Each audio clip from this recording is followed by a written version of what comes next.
Welcome. And you tuned in to this edition of Homage Speaks, where when homage is due, homage is paid. And right now, the NBA has been the gift that's keep on giving. Everybody talk about the Warriors going to be the definite champion. Rightfully so. They have a dream team. They have a mean team. They are the monsters of the NBA right now. But let's be clear here. Kawhi Leonard has made the move, and Popovich has made the move for him.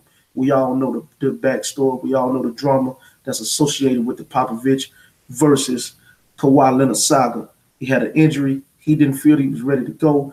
It may be some internal things that went on in the organization. They have not told us yet. I don't want to speculate. We will wait on all the facts. But what we will say and what is on wax that I've been trying to tell people, but I'm going to tell you right here today, when Tim Duncan left that organization, so did the way they conducted business and the culture of the San Antonio Spurs. It was no longer allowed for Popovich to be the dictator that he has become. But let's talk about the deal within itself. Where should I begin?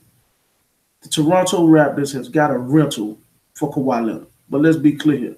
It's a good situation for both players. DeMar DeRozan is 28 years old. He has not hit his prime as far as what he can do on the basketball court. He's still improving.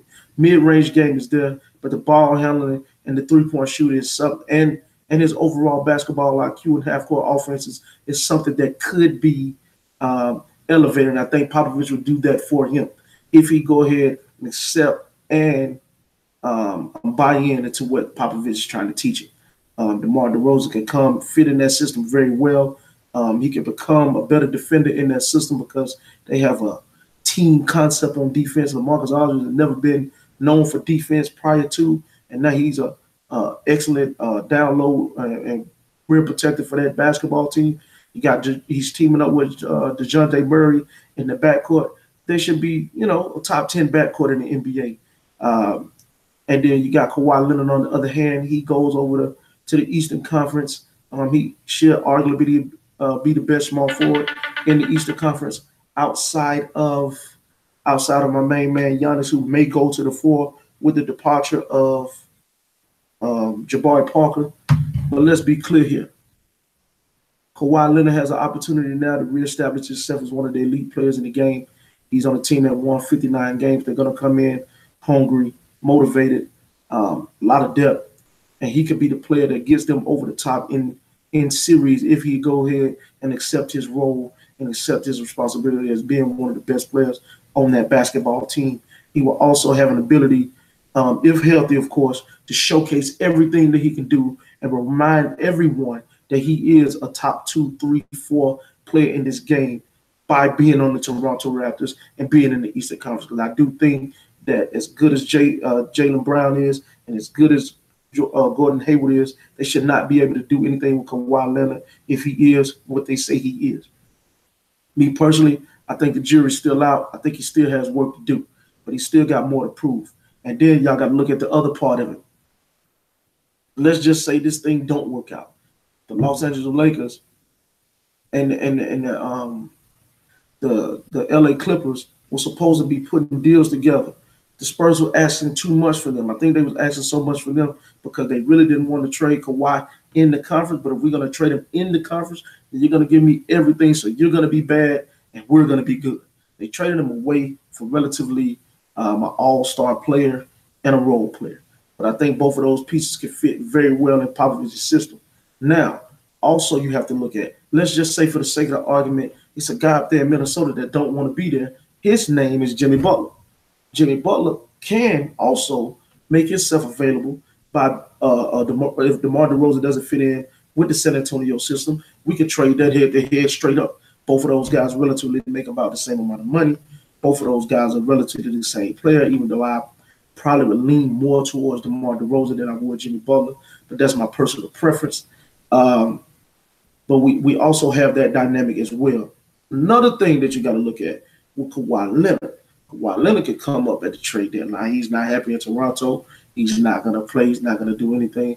Now this is when Jerry West can slide back door. This is when Magic Johnson can slide back door. Who's not working for us in the first 40 games of the season?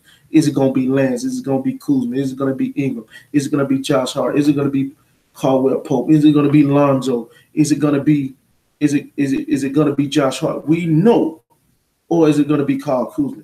Two people that I think are going to be safe regardless is Kyle Kuzma and LeBron James. I think everybody else is a movable piece. We got to see where they're going to fit in. But I really like the fact that it opens up the options for all of the teams involved, including DeMar DeRozan. He can finally get to it because if Magic Johnson worked this thing correctly, Magic Johnson can trade for DeMar DeRozan with a Caldwell Pope, Lonzo Ball type situation, or he can trade, B. Ingram straight up, whichever small forward they don't want to use or can get the most value for. He can get DeMar DeRozan in LA because that's where he originally wanted to go before Toronto talked him in to be in the heart of Toronto. Then they ripped the heart out for him. No loyalty in sports. I'm coming up on that in a second. And then you also got a chance for the Lakers to wait for Kawhi to be done this season if he's not dealt away. And then you'll have enough money to put DeMar DeRozan on the books because he'll have 2 years left on his deal. You renegotiate a couple contracts. Boom, you got 3 all-star players. Golden State, hey man, they stick together. They may not. We'll never know. If they get DeMar DeRozan, then that means Klay Thompson not coming. Do you understand what I'm saying? If they don't add DeMar DeRozan, Michael Thompson, which is the father of Klay Thompson, an announcer for the Lakers, he got some work to do. Son, you got one job. You need to come on home. You grew up a Laker. It's time for you to be a Laker. You got 4 rings. Hey, man, come get this money and come get another ring to solidify your legacy so you can win a ring without Steph Curry. But with that being said, let me jump right into this loyalty topic right quick, if y'all do not mind. Loyalty in sports. We got it going on with my 2 favorite sports right now. We got it going in football. We got it going in basketball. The NBA is starting to correct the problem that they had under the new collective bargaining agreement by not giving the money to everybody. When it first hit the street, you got guys like Otto Porter, Bazemore, Dennis Schroeder, DeMar Carroll, who else? Otto Porter, Evan Turner. These guys were getting overpaid, and they were not performing at the level that they needed to be at to earn that kind of money.